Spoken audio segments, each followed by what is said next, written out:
Hello everyone, সবাই কেমন আছো? নতুন একটা ভিডিও নিয়ে আবার চলে এসেছি। তো আজ বানাবো বাগারা রাইস। তো কীভাবে বানাচ্ছি দেখে নাও। প্রথমে সাদা তেল নিয়ে নিলাম,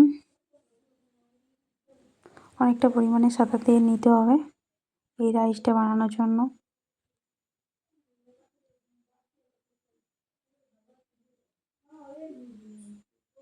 তো দেখো কতটা পরিমাণে সাদা তেলটা নিলাম।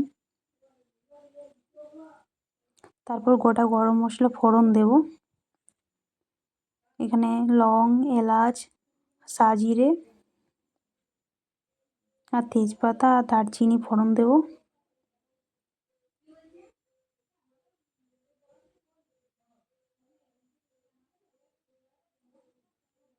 তো দেখো একটু ভেজে নিলাম। তারপর পেঁয়াজ কুচি দেব,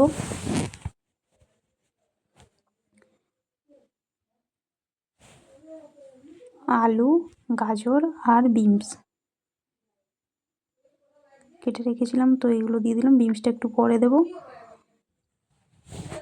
তারপর কারি পাতা দিয়ে সবজিগুলো একটু ভেজে নেব। তারপর বিনসটা অ্যাড করলাম, ওটাও 2 মিনিটের মতো ভেজে নেব। দেখো এখানে আদা বাটা দিলাম আর পুদিনা পাতা,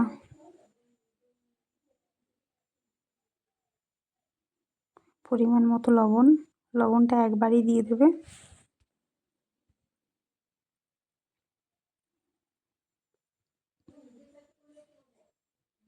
তারপর জল দিয়ে দিলাম।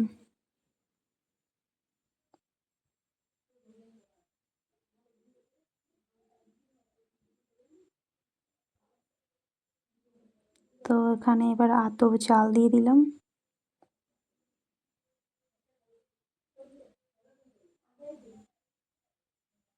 বেশ অনেকটা পরিমাণে বানানো হচ্ছে, তো সব কিছু দিয়ে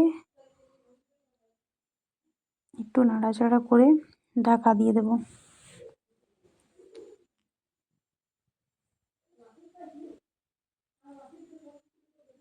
তো তোমরা কোথা থেকে আমার ভিডিওগুলো দেখছো একটু কমেন্ট করে জানাবে, আর ভিডিও ভালো লাগলে একটু লাইক, কমেন্ট, শেয়ার করে দেবে। তো দেখো সব কিছু সিদ্ধ হয়ে গেছে, এবার উপর থেকে ধনেপাতা ছড়িয়ে দেবো।